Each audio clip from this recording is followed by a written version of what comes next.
For more videos on people's struggles, please subscribe to our YouTube channel. Hello and welcome to People's Dispatch. The United Nations Office of the Council of Human Rights has released a list of 112 companies which operate on illegal Israeli settlements on occupied Palestinian lands. This includes 18 international companies and 94 Israeli companies. And these settlements are considered to be a war crime under international law. So to talk about this list and also understand what these settlements are and also understand what operating on these settlements means, we have with us Apurva, the South Asia coordinator of the Boycott, Divestments and Sanctions Movement. So Apurva, can you first explain to our viewers what exactly these illegal settlements are? Right. The 1967 boundaries between Israel and the Palestinian territories, the occupied Palestinian territories, have been encroached upon consistently by the state of Israel through these settlements.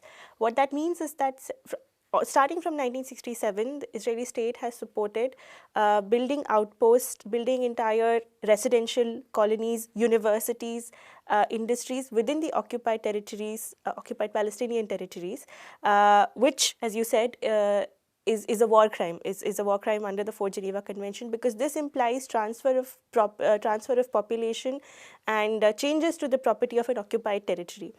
Now, Israel has always been in denial of this when asked about it, but there has been research even from an independent investigation that was sort of sent by the Human Rights Council in 2012, and apart from many other studies that have shown that the Israeli state since 1967 and starting from that has actually supported the construction of these settlements, given them tax breaks to people who live over there, made it cheaper to actually live over there, because this is part of the plan of the state of Israel to annex the occupied territories. And these settlements have grown exponentially over these years, and it's a key contention because this is also entailed in the Trump plan, where it's asked that these settlements be accepted. But what it is essentially saying is to accept a war crime and to go forward with the fragmentation and turning of the occupied Palestinian territories, the occupied West Bank, into Bantustans. That's what the settlements do, which is that they fragment the contiguity of the land of the occupied West Bank, and especially around the Jerusalem area. And of course, these come at the expense of moving Palestinians from their homes and displacing them. Yes, so it entails dispossession and displacement of Palestinians to begin with. You would have heard about a number of home demolitions. One happened just last year, one of the biggest ones in recent years, where about 1,000 people were displaced. Their entire residential complex was demolished. That's also in the Greater Jerusalem area, and it's part of how the settlements grow, which is that you first say that this is illegal, then the Israeli state will come and demolish it. They'll first say that it's a military camp, and slowly or in other ways encroach upon Palestinian lands. But also aside from that, within the occupied West Bank, this also means that it has a huge amount of costs for Palestinians. Farming is nearly impossible in the occupied West Bank because of this, because it is a lot of these settlements are in rural areas, are in areas which are actually farms of Palestinians, and because that encroachment, they can't actually get to their land and farm their own lands. That's actually one of the biggest costs of it. The theft of water and land is actually key to the colonization project of Israel and is essential to the settlements project. It also means that Palestinians are not free to move even within the occupied territories, because the settlements, as I said, that they break up the contiguity of the land of occupied West Bank. So all settlements are connected by roads which are only used by settlers and by Israel. So even for a Palestinian to go from one place to another, they have to take a longer route because they cannot cross that area of a settlement. So it restricts their freedom of movement, has a lot of economic cost. It is a reason for displacement and dispossession. And it's also, the key aspect here is, one of the key things here is that it is what clearly prevents the self-determination of the Palestinian people, because it actually says that they cannot actually be a contiguous West Bank, which sort of demolishes the idea of a future state of Palestine, because you're breaking up the territory which is supposed to be a future independent state of Palestine, according to the two-nation idea. And now moving on to what the list is. So what exactly is this list, which the UN has now released? What Why are these companies on this list and what have they been accused of?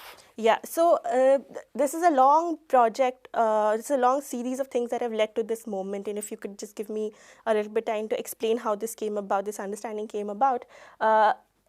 In 2005, the International Court of Justice gave an advisory opinion saying that the wall, which goes all along and is constantly expanding, and it's part of the settlement project of Israel, which snakes all over West Bank, the Palestinian occupied territory of West Bank, that the wall itself and the settlements is illegal. This was the advisory opinion of the International Court of Justice. And that not only should Israel end this project and withdraw from it and compensate Palestinians for it, all organizations, businesses, and third states, like sort of nations which are not Israel and Palestine, which support it, are also sort of enabling it, so they should stop doing that. And this was said by the ICJ advisory opinion. Moving on from that, there have been a number of steps taken by the Human Rights Council, one of which was the independent fact-finding team that I said it had sent. In 2016, there was a resolution passed. It's called the Resolution 3136, which then called for a database of these companies to be prepared. And it has a specific set of criteria. It says that businesses that support the settlement, businesses that enable a lot of the things that I said before for against the Palestinians, that displace them, that hinder their economic growth and productivity, that hinder their movement. These are the criteria under which what qualifies as a settlement enterprise for the UN Human Rights Council is understood. So the businesses, all of them that have been listed, in some or the other way violate Palestinian rights in under those categories that we spoke about before. So there's a whole list around it. And finally, this list has been published now. It's taken 3 years for it to be published. Human rights groups from all over the world have been asking for this list to be published since a long time. And clearly there was pressure from Israel and United States for it to not be published. But it's a huge step forward for the Human Rights Council to have actually published this finally.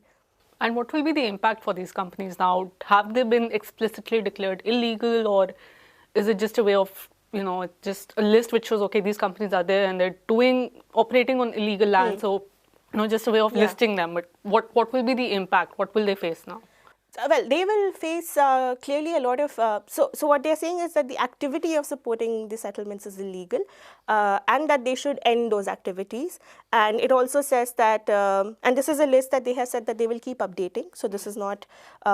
just the only and the final list, and that they have to prove how they have ended those sort of business engagements with the settlements. The implications that it has is that it really mounts up the pressure on these companies to go on engaging with settlement activities. And it also gives a chance, and in a sense, it's one of the first ways in which any UN entity has taken a concrete step in the direction of the illegal activity of settlements. It has said that operations with these are illegal. It amounts to pressure on all these companies to end those ties. And it also gives a boost to the campaigns of boycotts and divestments against these companies, because here you have a UN entity saying that this is illegal activity. And it has business implications, but it also has implications within the larger framework of international law, because this is illegal under international law. That's not something you can easily get away with. So this feeds into other future steps that the UN and such bodies might take in this direction. So in that sense, the concreteness of this is really what is the most remarkable aspect of having actually saying that these are the companies that have been working in illegal settlements and they should stop this activity, and anyone supporting it is actually contributing to something which is a violation of international law. And the BDS has said in its statement that this list is still incomplete. So can you tell us what companies have been left out and why do you think they've been left out? So it's interesting how is it understood what companies do this, because this takes a huge amount of research to find this out. And in that sense, the fact that this is out, it also reflects the diversity of movements that have worked on this issue. So there is an Israeli research center called Who Profits. There's an American organization called Investigate. These are some of the examples of organizations that have actually done the detailed work of which are the companies that are working in settlements. They have evidence to show all of it. From that understanding, from the understanding of various human rights groups working on this issue, there are a lot more companies that have really grave, that have done a lot of more grave violations on this. I mean, an example would be Teva, which is a huge pharmaceutical company, Israeli pharmaceutical company working from the settlements, profiting from the settlements. HP, the HP Enterprises spin-off DXE Technology works from settlements.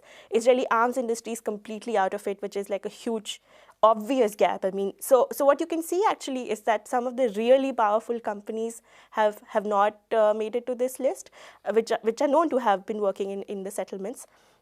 So clearly the pressure. So actually one of the things we're trying to say is that the UNHRC should not give into this pressure and actually continue to update this list with more companies that have been working in the settlements. There is Netafim, for example, which Netafim is a very good case because Netafim is also a company which is enlisted for subsidy in a lot of Indian states. And Netafim is a company which is key to stealing Palestinian lands and waters in the occupied West Bank for the services of settlement. So this is actually one of the things, like I said, which hinders the agricultural productivity of Palestinian farmers. And here you have this company enlisted in what is essentially a legitimation of this company. You know, if you enter the subsidy list of a state government in a region as huge as, you know, Karnataka or Tamil Nadu, you have a lot of profits coming in from there, and you also get legitimation from state governments. Yeah. And the key thing is that having this list published now means that we can go and ask these governments to respond to this and to not actually work with Netafim. I mean, Netafim is not on the list, but it works in settlements. So this actually, when you say what is the concrete implication, this is, for example, a concrete implication. And Netafim is one such company that clearly contributes to that colonization, contributes to settlements, and should pay the cost for actually for that activity. And what has been the response from Israeli authorities and also Palestinian political parties and organizations? Well, Israel and the U.S. Stepped out of the Human Rights Council a few years ago. Yeah. And they have said that, I mean, they have gone on the other end and said, the president has said that they are proud of these companies, and he's even mentioned companies which are not even on the list, so it's quite curious.